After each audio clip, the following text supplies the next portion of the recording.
You are watching Access LaPorte County Channel 97. Coming up next is the April 15th meeting of the LaPorte County Board of Health.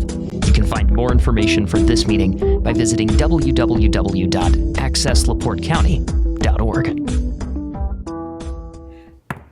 Okay, calling the meeting to order of the LaPorte County Board of Health, April 14th? 15th. Tax day. Oh, God. There's a front page if you need one. Yeah, I'm trying to block the whole tax day thing. Okay, today's April 15th. Roll call. Sure.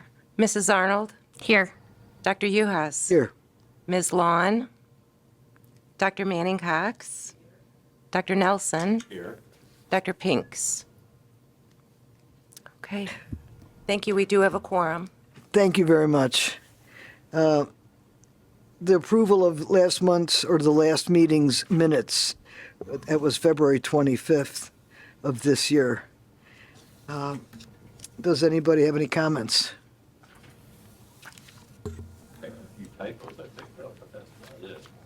Do you want to enter them into the records or? Your mic on, please? Your mic.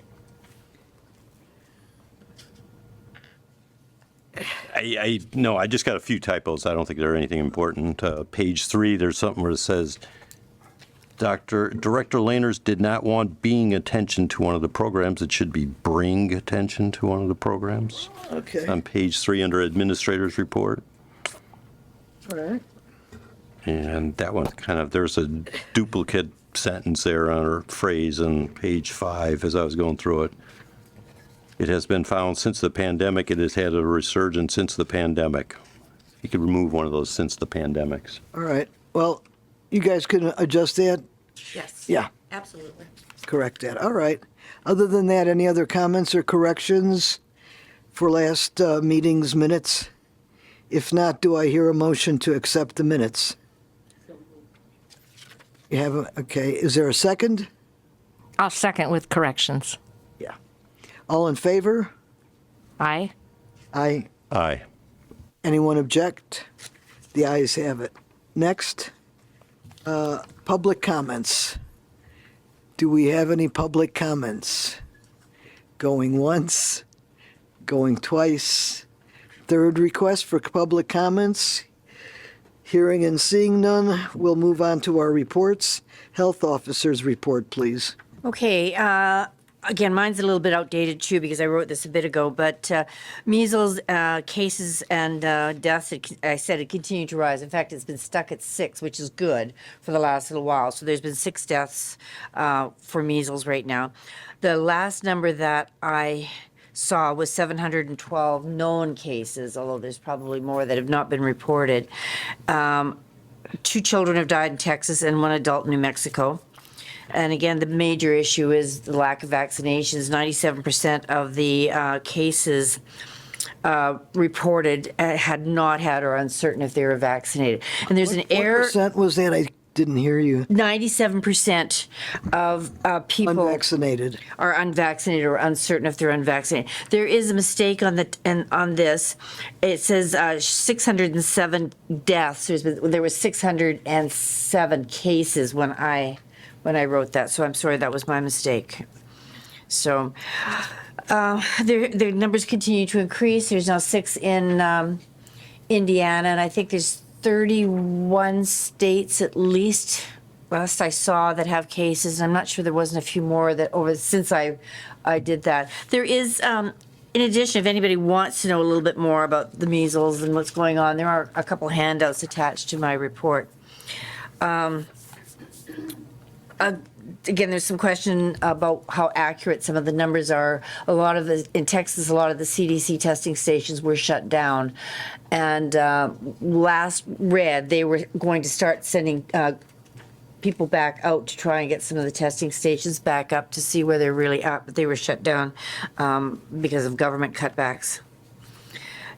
In Indiana, it's there's 6 cases in Allen County, which is Fort Wayne area.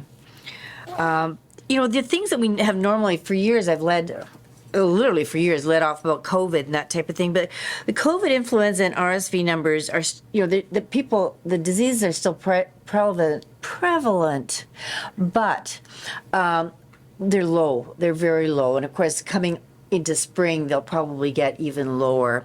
Still a lack of vaccination numbers for a lot of people, but there's not much you can do about that. That's a decision.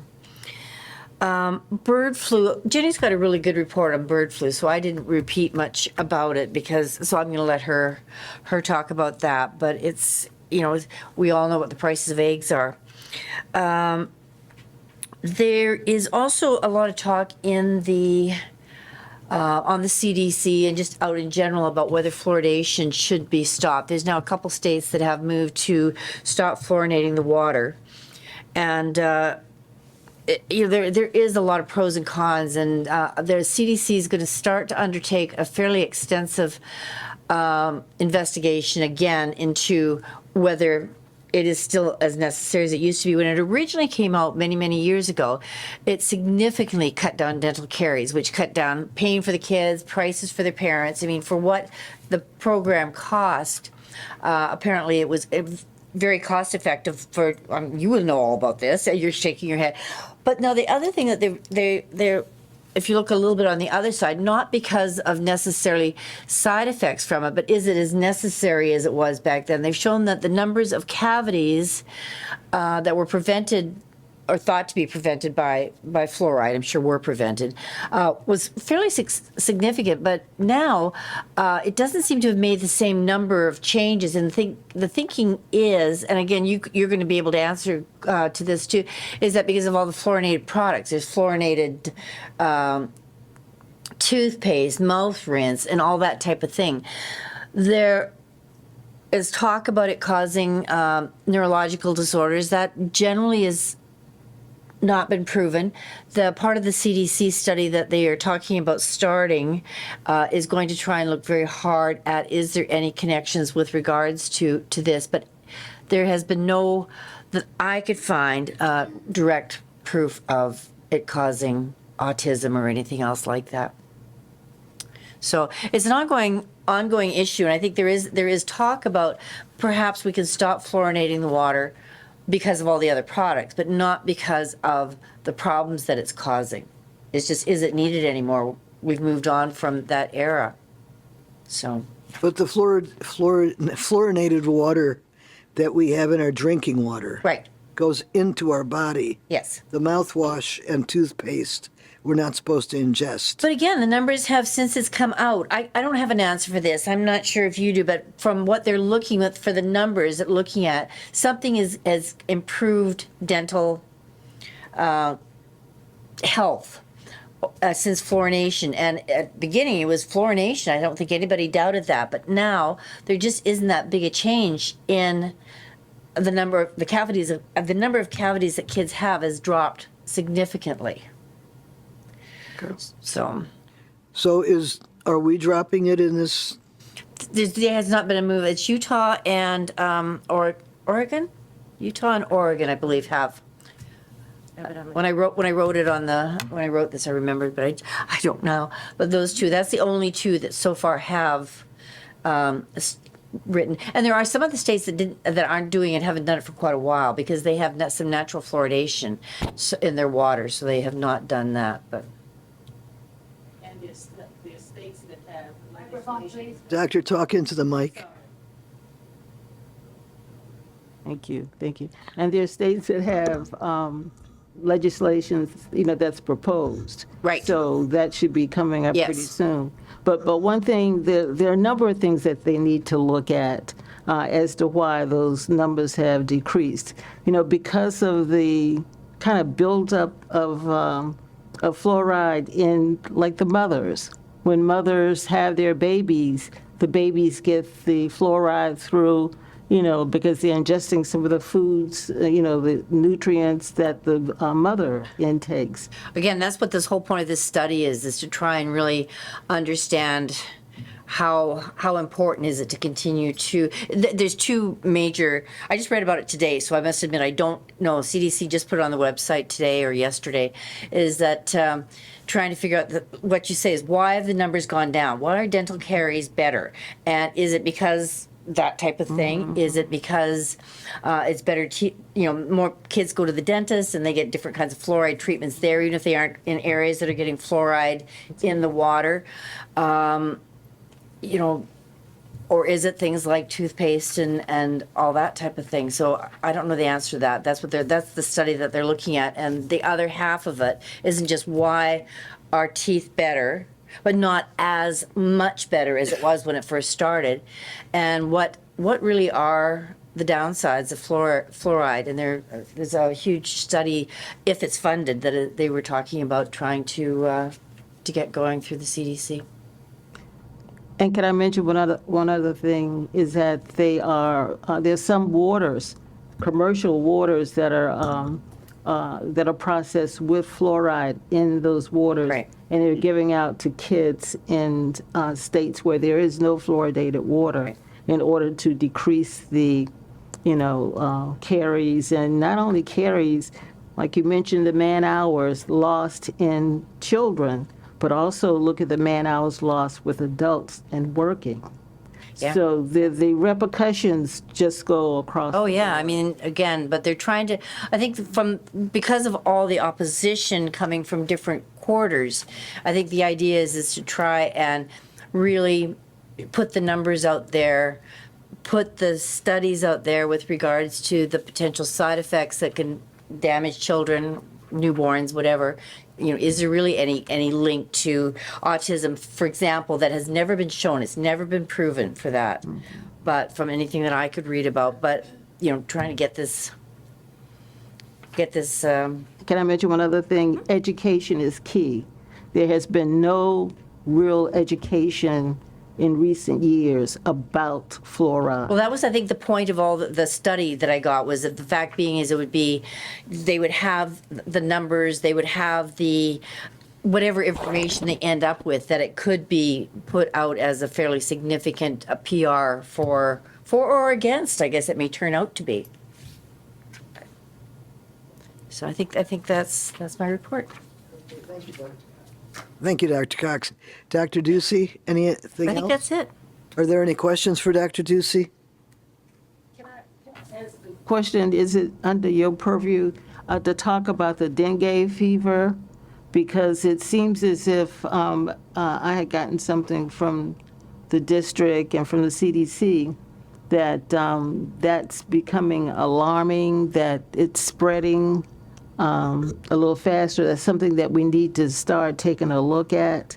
And No, I did not see that. So, See that? there's so much information that comes from so many different places, but no, I don't have an answer for that. I can try and find an answer for you. Okay. They were I usually talk a little bit more about all the different ones that are in the different, like Mpox and different things like that. But there just really wasn't anything that is significantly different that I saw at this stage. I mean, yeah, it's just major population centers. And since we're closer to Chicago, Yeah. then, I did not see anything about that, but I would most certainly, and I know, no, I don't know anything about increasing here. I mean, obviously it's Okay. endemic in many areas, but I did not see anything about increasing in our general area. Thank you. Okay, anybody else have any questions or comments? If not, I'll entertain a motion to accept the report from Dr. Ducey, the health officer's report. I move to accept the health officer's report. Is there a second? I will second. All in favor? Aye. Aye. Anyone opposed? Nope. All in favor. All right, the motion passes. Administrator's report. Good afternoon. Good afternoon. The first quarter of this year was very productive. We were especially when it came to our clinical areas. One of the big changes was in our STD, STI program. For the last 20+ plus years, it was appointment based only, to come in and to see a provider. That wasn't very popular. The last couple of years, it was only twice a month. So if you needed to be seen, you were waiting for 2 weeks to be able to get any kind of treatment. We had received a phone call or message from one of the local hospitals, emergency room doctors, saying we're seeing a lot of people coming in for STDs, and if there's any way we could help address that. So we had been talking about it for some time, turning the STD clinic back into a walk-in clinic, that there's several things that we could do without having them see a provider. So we have a walk-in clinic in this LaPorte office Mondays through Friday, or Tuesdays through Fridays, excuse me. Monday is immunization clinic. So we decided not to have it on Mondays. So we have done away with the appointments. There's no longer any appointments. Everything is a walk-in clinic. We've partnered with the Aliveness Project to do HIV and Hep C testing. They will be in our office, in the LaPorte office, twice this month. And I think we've worked out in May, they're going to be in LaPorte and Michigan City. So hopefully that's going to continue to expand. We've had a lot of people come in during the walk-in clinics. For us, it's a lot. You know, if we get 8 people in a week, it's like, wow, that's more than what we would see during our appointment-based. So that is a good change and a positive change, especially when you look at the number of STIs in the state of Indiana, and the rise of congenital syphilis in the state. And one of the cases of congenital syphilis in the state was in LaPorte County. So the more that we can treat and educate, we can hopefully help prevent that from occurring again. We also made a change in clinic hours. On Mondays, we extended clinic immunization hours until 6 p.m. That's been very popular. I think almost every night it's been full. People are very appreciative of being able to come outside of 8 to 4. They don't have to pull kids out of school. They don't have to take off work. We're thinking about maybe adding a second day a little bit later on. We were offering Saturdays, a half day, the first Saturday of each month. We have not really had any takers on that. So right now we're going to discontinue that clinic until we get closer to the back to school push. And that we might need to add that in to get everybody immunized. The sheriff did provide and is providing security after hours, since we'll be in the building by ourselves. So I'm very appreciative with the sheriff taking that on, and then also covering that overtime cost. I didn't have to pay overtime.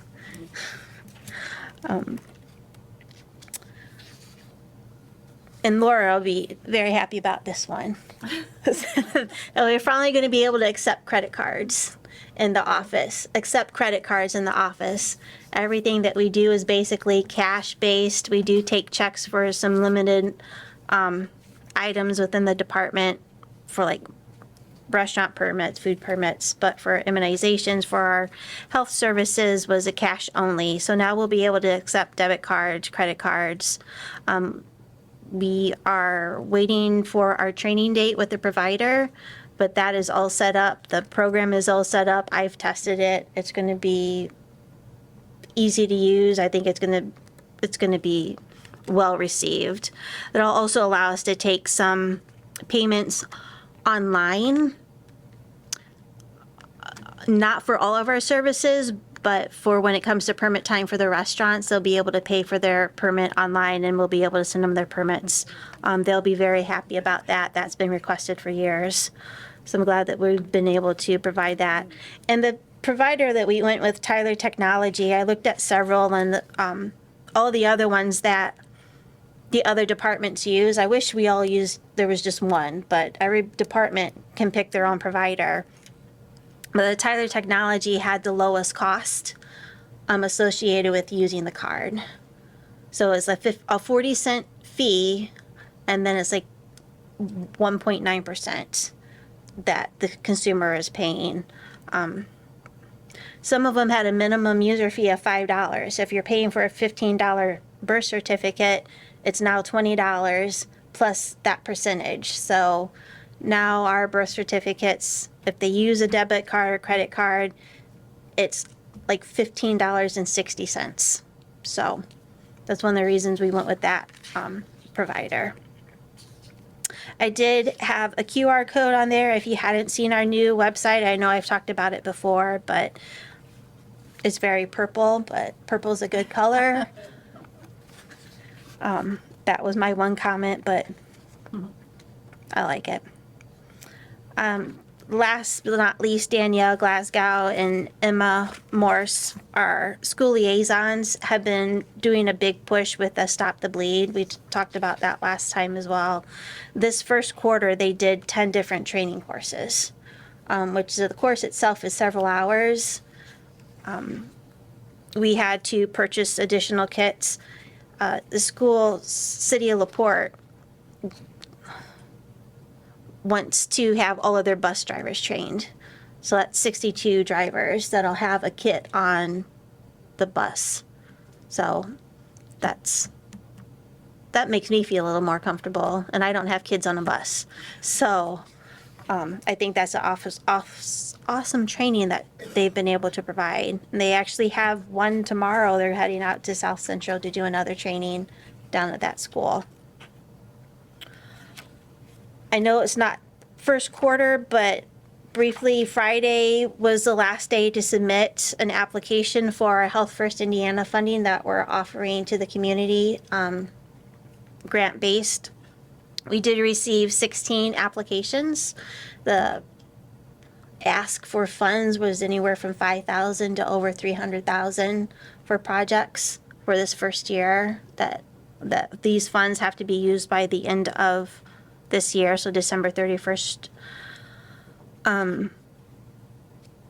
2 of them were incomplete, so we basically have 14 applications to work with, and I'm going through them right now to make sure that they are fully complete and that they're going to meet the criteria for providing core public health services.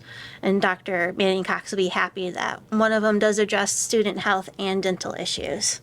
So I'll make sure you knew that one. So that's all I have.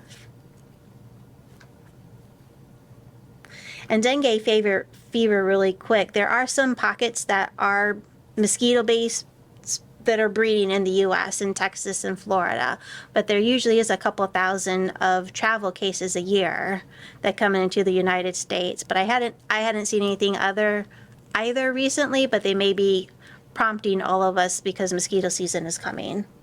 Yeah, I just looked at it too, did the same thing, because I was aware of that, but there's not been around in our area. They are all coming in on travelers, but they have increased the number of travelers coming in with it. So what they're saying is that, oh, sorry. So there are increasing number of travelers that have been coming in with it. So one of the things that they're saying, as much as anything, the doctor should be aware of somebody having the high fever, where were they just at, and at least have that on their differential. But the fact is, northern states and that they're coming in, it's imported. Let's put it that way. So It's just a matter of being aware. yeah. Amanda, anything else for you? No, Does doctor. anybody have any questions for Amanda? Or any comments? I'll entertain a motion to accept the administrator's report. So moved. Second. All in favor? Aye. Aye. Aye. Okay, next item, nursing supervisor. Ms. Smith.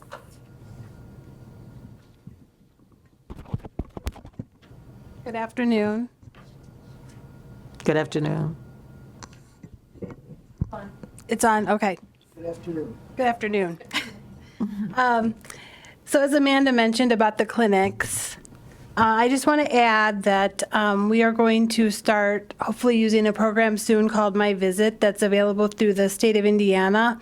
And it's going to allow scheduling for our clinics. It's going to allow patients to self-schedule, and it's also going to allow them to have access to their vaccine records if they're vaccinated through us. So it kind of does more than one thing, which is going to be more convenient for the public. Dr. Ducey spoke about the measles. I did provide an updated, I have an updated summary as of yesterday. And then the H5N1 bird flu outbreak is still impacting both commercial and backyard poultry flocks.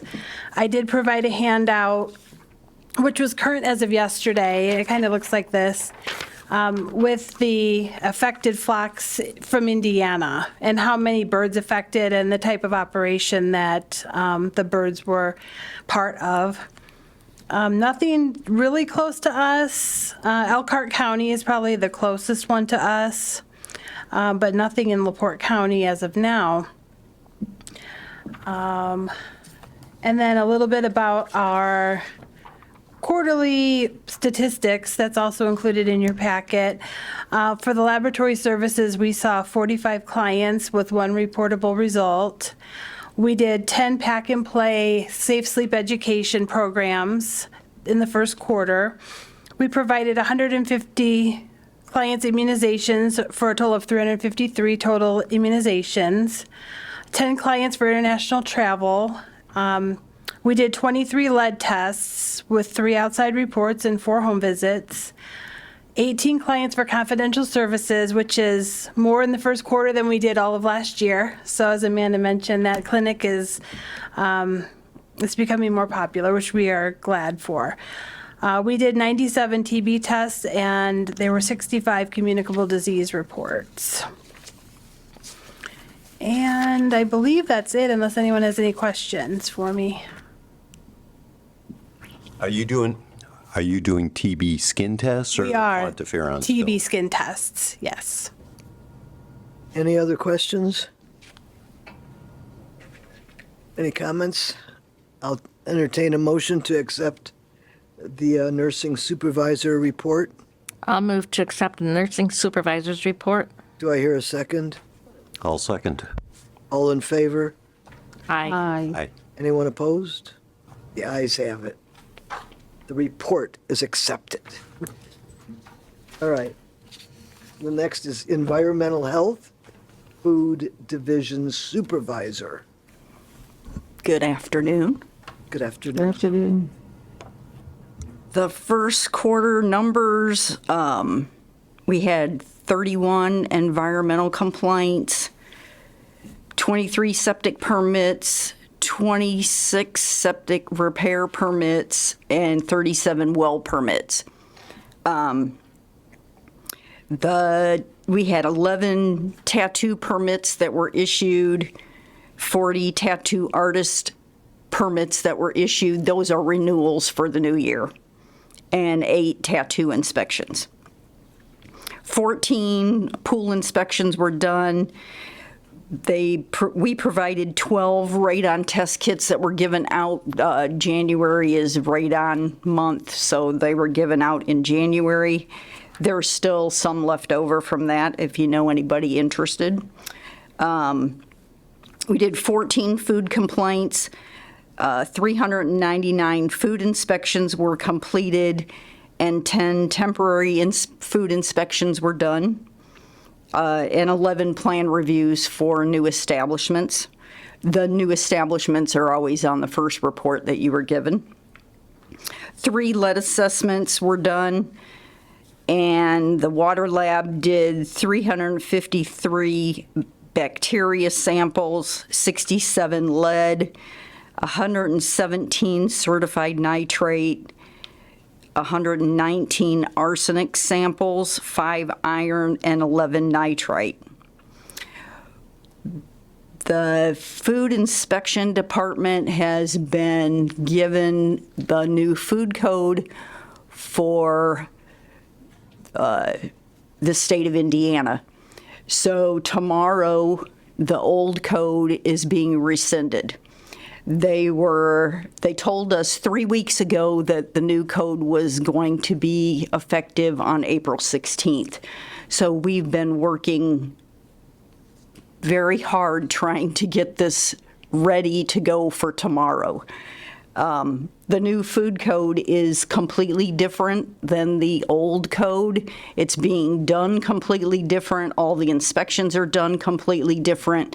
So we're all learning together.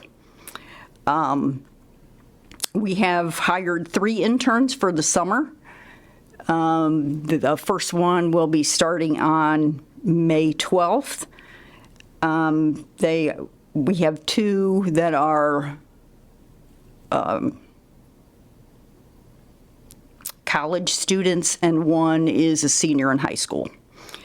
So they will be starting helping us out with numerous things during the summer. And we have no cases with the county attorney. Everything's been cleared up, and we're good to go with all our cases. Questions?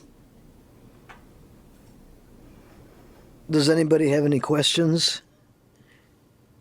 Comments? Just one. I'm sorry, go ahead. Excuse me. How different is that new food code? Is it vastly different? It is.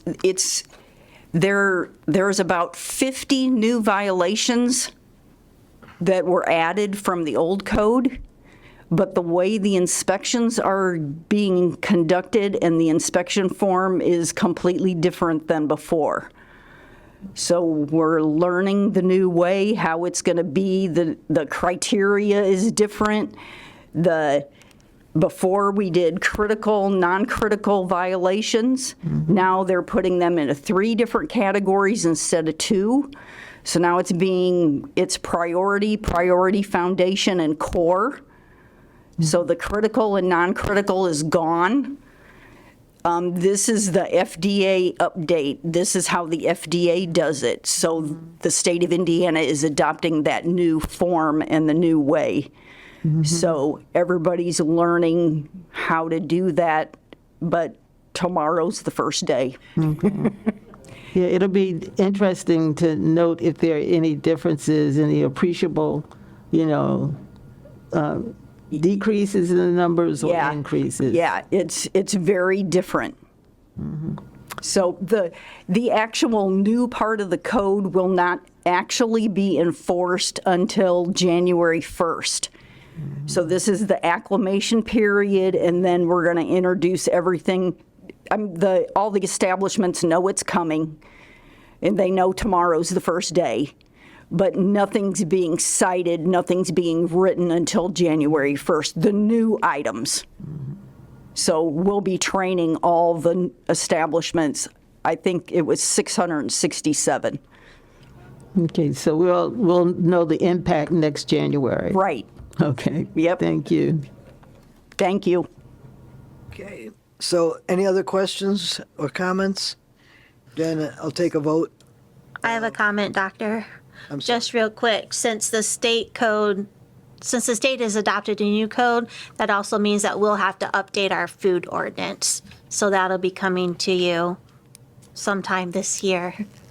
I'm not gonna say next time because it's gonna take some finagling to get that up to date, so, sorry. All right. So are there any other questions or comments about Environmental Health Food Division report? If not, I'll take a vote to accept it. Move to accept. Second. All in favor? Aye. Anybody opposed? No. Okay. We've accepted the Environmental Health Food Division Supervisor report. Thank you. And Attorney's report. Thank you. I have nothing to report. As Ms. Wozniak said, we've got them all closed, so knock on wood, right? That's Yeah. exciting. But if anybody has any questions, feel free. That's it? Got nothing. All right. And we're 5:03. We're not doing too badly. So I'll accept a motion. Well, our next meeting. All right. Do we have any new business? We do have new business. No new business. Okay. Do we have any old business that we need to? Okay. Let's pick a date. July 15th is on this. Okay. And October 21st. And we accepted that before, right? Okay. So in that case, would anybody move to adjourn? I'll move to adjourn. Anybody second? All in favor? Aye. Thanks, everyone. Good meeting. Thank you.